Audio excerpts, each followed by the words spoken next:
I'm coming, Clark. Let's go. All right, well, good evening. We're doing a short little hike to a hike we haven't been to for a while. Clark doesn't, or Sarah doesn't remember this, but I shown her a while ago. But it's called the Grotto, and it follows the Steed Creek Trail, which is in Centerville, Utah. I guess boundary of Farmington, Utah. Not very well known, but short enough to be a good little adventure.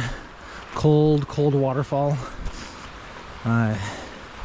Just a beautiful little oasis.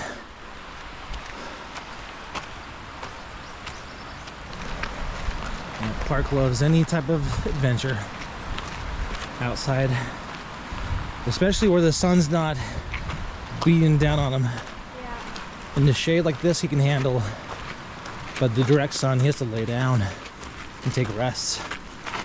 Yeah, we're doing an evening hike at around 7 p.m. and even right now it's about 101 degrees.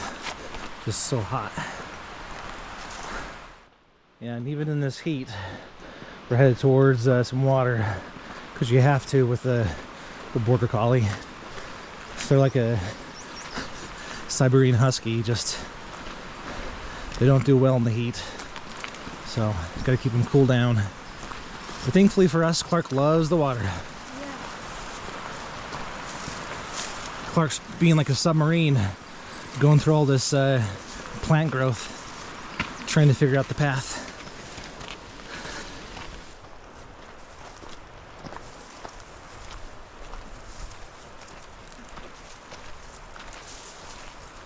Yeah, coming up is a sign, and you can make a loop out of this.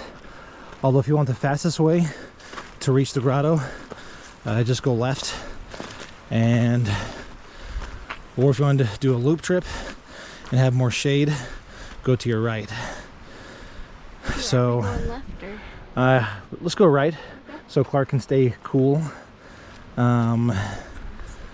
Yeah, follow the shade. There's a little creek, because the left is more coming down, just a ridge line, kind of more direct exposure to the sun and stuff.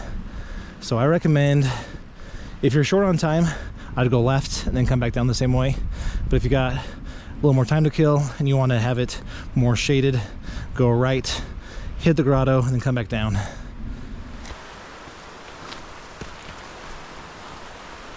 Yep, and then this is where the, well, right side is the big creek. This is a small creek to our left. And so when you reach this spot here, this is where you want to go left. So you go left towards the grotto. And then right takes you up Steed.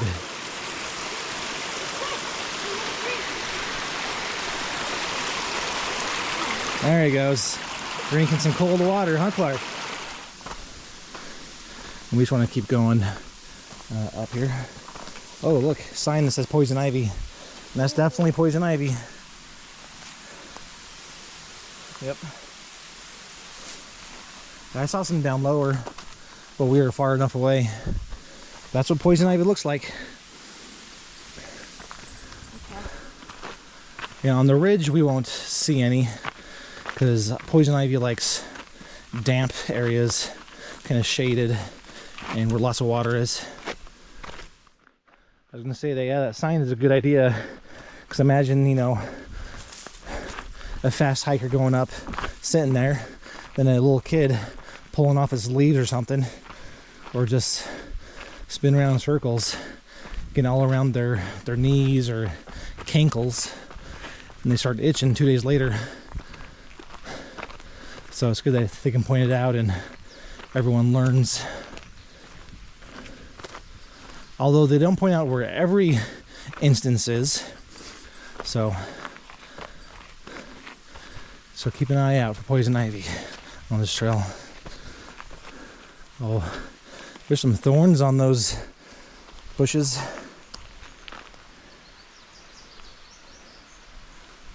Yeah, Yikes. Maybe a rose bush of some kind.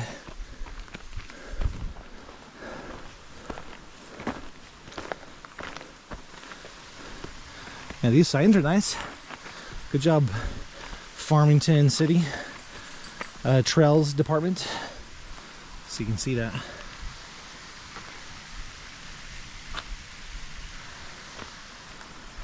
Point 19 miles away. Cliff Lookout. Skyline Drive. And Steep Creek's over there on the other side.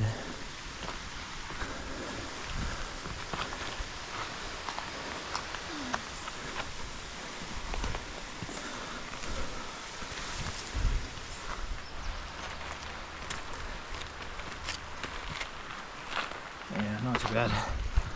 Even without the rope, that's fine. It's not a long trail at all. We've been hiking for 18 minutes.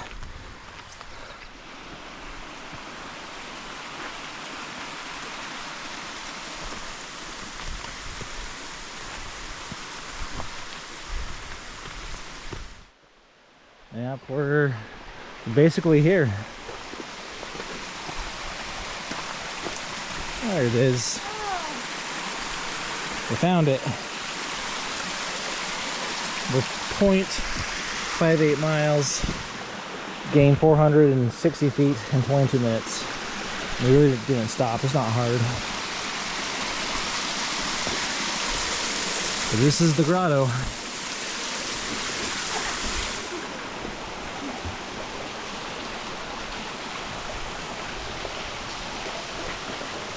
Pretty cool.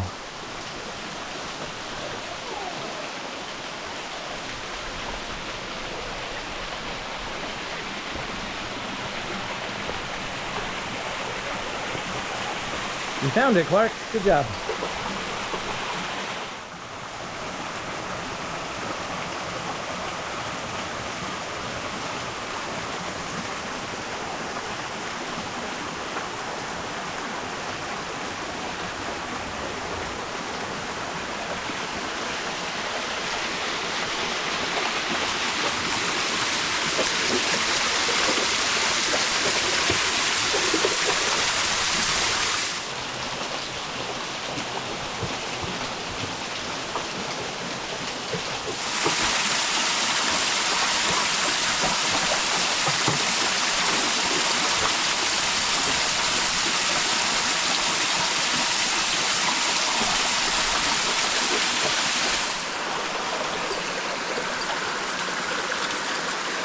There you go, Clark. Yep. Good problem solving there.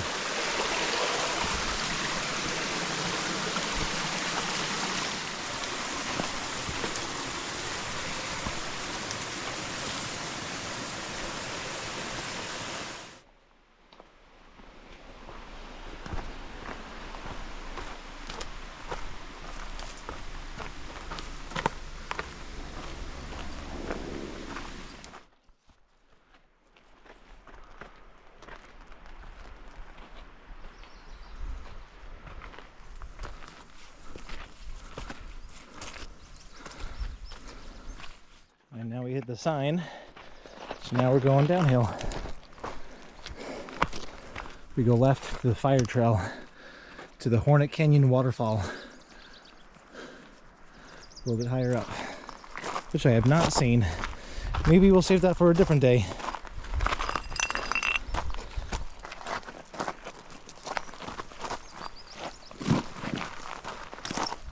I'll bet you the waterfall's right there.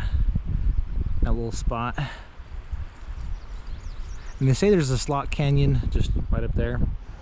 Not really a slot, it's more of a closed section that resembles a tiny little slot. They call it is it a Hornet Canyon? Yeah, Hornet Canyon. People have repelled it like 10 years ago. It's on the canyoncollective.com website. But it looks like a scramble. You probably have to drive to the top, scramble through all that bushwhacking, and then reach the top area, rappel in, and then bushwhack out to one of these trails. wouldn't be too fun for not a lot of reward. Looks like there could be a little grotto cave right there. Oh yeah. And there is one right here actually, in front of us, or in front of me. And I've actually rappelled into that. Jeff, my brother, from the Trek Planner. Hey Clark, good stick. Anyways, from the trekplanner.com, or if you see him on YouTube, just look up the Trek Planner. And he has it under Hidden Mine.